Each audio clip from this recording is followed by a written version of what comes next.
გამარჯობა ძვირფასო მსმენელებო. დღეს ჩვენს პოდკასტში ალუდა ქეთელაურის სამყაროში განვიხილავთ ვაჟა-ფშაველას ერთ-ერთ ყველაზე გამორჩეულ პოემას ალუდა ქეთელაურს. მე ვარ გერონტი გელაძე და დღეს ჩვენთან ერთად არის გამოჩენილი პედაგოგი მარინე მუშკუდიანი, რომელიც დაგვეხმარება ამ ღრმა და მრავლის მთქმელი ნაწარმოების უკეთ გააზრებაში. არ დაგავიწყეთ გამოიწეროთ არხი. გამარჯობა. მოხარული ვარ, რომ მომეცა საშუალება ვისაუბრო ვაჟა-ფშაველას ამ უნიკალურ პოემაზე. დიახ, ბატონო გერონტი, ალუდა ქეთელაული მოგვითხრობს ხევსურეთში, სოფელ შატილში განვითარებულ მოვლენებზე. თავდაპირველი კონფლიქტი ქისტების მიერ მწყემსების დაძიოკებასა და ცხენების წართმევას უკავშირდება. ალუდა ქეთელაური. გმირი ტრადიციის პირისპირ. ალუდა ქეთელაური პოემის მთავარი გმირია და მას თავიდანვე გამორჩეული რეპუტაცია აქვს. ის არის დავლათიანი, რაც ნიშნავს იღბლიანს, სვებედიანს, ღვთისგან დალოცვილს. ასევე წყაროების მიხედვით, ის არის ჭკვიანი ადამიანი, რომელსაც სიტყვა მაუდის გზიანი, ანუ გონივრული, გამოსადეგი სიტყვა. ალუდას არაერთხელ მოუჭრია ქისტებისთვის მარჯვენა. ეს იყო მთაში გავრცელებული წესი, რომლის თანახმად მოკლულ მტერს ხელს ჭრიდნენ, სოფელში გამარჯვების ნიშნად მოჰქონდათ და ქავის კარზე, ანუ ქვის მაღალ გალავანზე აკრავდნენ. რაც მეტი მარჯვენა ამშვენებდა ქავციხეს, მით უფრო სახელიანი იყო მისი პატრონი. გეთახმებით გერონტი. სწორედ ამ მოპარული ცხენების დასაბრუნებლად და მტრის დასაჭერად გაეკიდა ალუდა ქისტებს. ის თავის შავარდებივი ცხენით განთიადისას დაეწია მათ და ჯერ ერთი ქურდი მოკლა. შემდეგ კი მოხდა მთავარი დაპირისპირება, მისი დუელი მუცალთან. საინტერესოა, რომ მუცალის ტყვიამ კლდეს მოარტყა და მისი ნამსხვრევები ალუდას კალთაში ჩაეშალა. ალუდას გასროლამ კი მუცალის ქუდი გახვრიტა. მუცალის მეორე მცდელობაც უშედეგოდ აღმოჩნდა, მაგრამ ალუდას მესამე გასროლა მუცალს გულის ფიცარი ჩაუმტვია.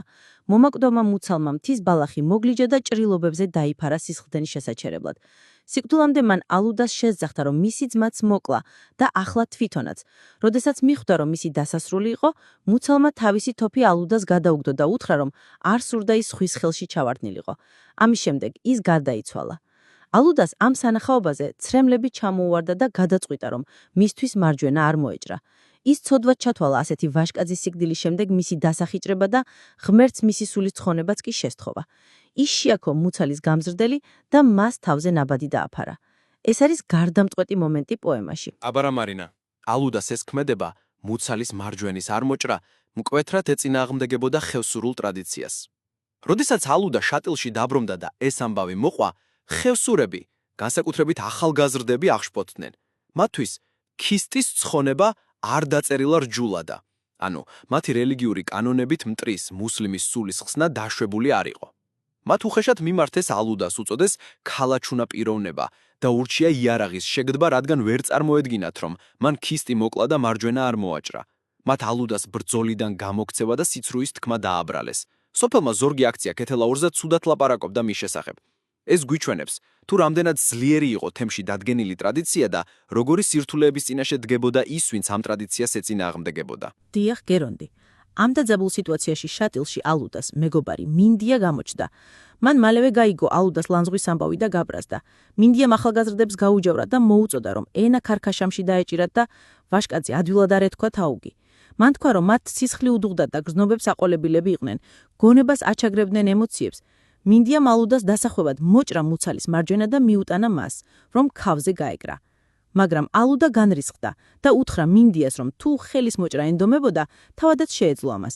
მან დაგმო ეს ტრადიცია და განაცხადა, რომ ვაიაგეთა სამართალს მონათლულ წოდვაბრალითა. ალუდა სამსაქციელზე თემის ტრადიციებთან უღია დაპირისპირებამდე მივიყვანა. დადგა ხატობის დრო, როდესაც ხალხი გუდანის ჯვისთვის მისატანილბად იკრებებოდა. ალუდამ მოზვერი მოიყვანა შესაწირად, მაგრამ არაჩვეულებრივი წესით. მან განაცხადა, რომ ამ სხვერპს მოუნათლელ მახამედიან მუცალისთვის წირავდა. ხევისბერმა, ანუ ხუცესმა, რომელსაც ევალება საკლავის დაკლა, კატეგორიულად განაცხადა, რომ ეს ეწინააღმდეგებოდა წინაპრების რჯულს და ქრისტიანს არ შეეფერებოდა ურჯულოსთვის მსხვერპლის შეწირვა. მან ქისტისთვის შეწირვა, ძაღლისთვის შეწირვა შეადარა. მიუხედავად ხევისბერის გაფრთხილებისა და შიშის, ალუდა განრისხდა, ხმალი ამოიღო და თვითონ დაკლა მოზვერი, რამაც დაარღვია თემის მიერ დადგენილი წესი.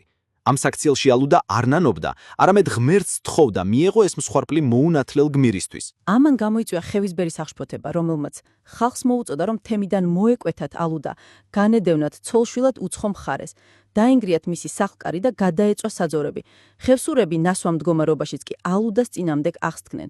მხოლოდ მინდია იდგა განძე, ცრემლიანი თვალებით, რადგან ხვდებოდა, რომ უზულივი იყო ამ სიტუაციაში. საბოლოოდ ალუდა ქეთელაური თავისი თემიდან განადევნეს, ქარბიქვან გზას დაადაგა ცოლშვილად. მისი დედა საშინელად იწყვებოდა და ცუხდა, რომ ისინი უსახლკაროდ დარჩნენ და მამა-პაპის საბლევებს ტოვებდნენ. ალუდა ცდილობდა მათ დაწყნარებას და აუზრო საუბრის შეწყვეტას, ასევე აფრთხილებდა, რომ გუდანის ჯვარი არ ეწყვენინათ. ალუდამ დაემშვიდობა თავის სახლკარს, სანადირო ადგილებს და ბატონს. ისინი ქედი გადავლენ და კვალი გაქრა. შორიდან კი მხოლოდ ქალის მწარე ქვითი მიისმოდა. დასყნა ადამიანობის ტრიუმფი ტრადიციაზე. დიახ, ქალბატონო მარინა, ალუდა ქეთელაური არის უაღრესად მნიშვნელოვანი ნაწარმოები, რომელიც იკვლევს ტრადიციისა და ადამიანობის, ინდივიდუალური სინდისისა და სათემო კანონის კონფლიქტს. ალუდას სახით ვაჟა-ფშაველა გვიჩვენებს გმირის ევოლუციას, რომელიც ტრადიციული მებრძოლიდან გადაიქცევა პიროვნებად, რომელიც ადამიანურ ვაჟკაცობასა და ზნეობრივ პრინციპებს ტომბრივ წესებზე მაღლა აყენებს. გეთანხმებით, გერონდი. სწორედ ეს ხაზუსვამს იმ იზოლაციას, რომელშიც აღმოჩნდება ადამიანი, რომელიც გაბედავს დაუპირისპირდეს საზოგადოების დამკვიდრებულ ნორმებს, თუნდაც ზნეობრივი მიზეზების გამო. პოემა გვაფიქრებნებს, რა არის ნამდვილი გმირობა და სამართლიანობა. ეს არის ვაჟა-ფშაველისეული ჰუმანიზმის მანიფესტი, რომელიც ქრისტიანულ და პარგნულ ღირებულებებს აზავებს უნივერსალური ადამიანური პრინციპების სასარგებლოდ. დიდი მადლობა ქალბატონო მარინა ასეთი საინტერესო საუბრისთვის. იმედი გვაქვს, რომ დღევანდელი ეპიზოდი გაგიღრმავდათ ცოდნა ვაჟა-ფშაველას ალუდა ქეთელაურის შესახებ. მადლობა მსმენელებო ყურადღებისათვის და გელოდებით მომავალ ეპიზოდებში. ნახვამდის.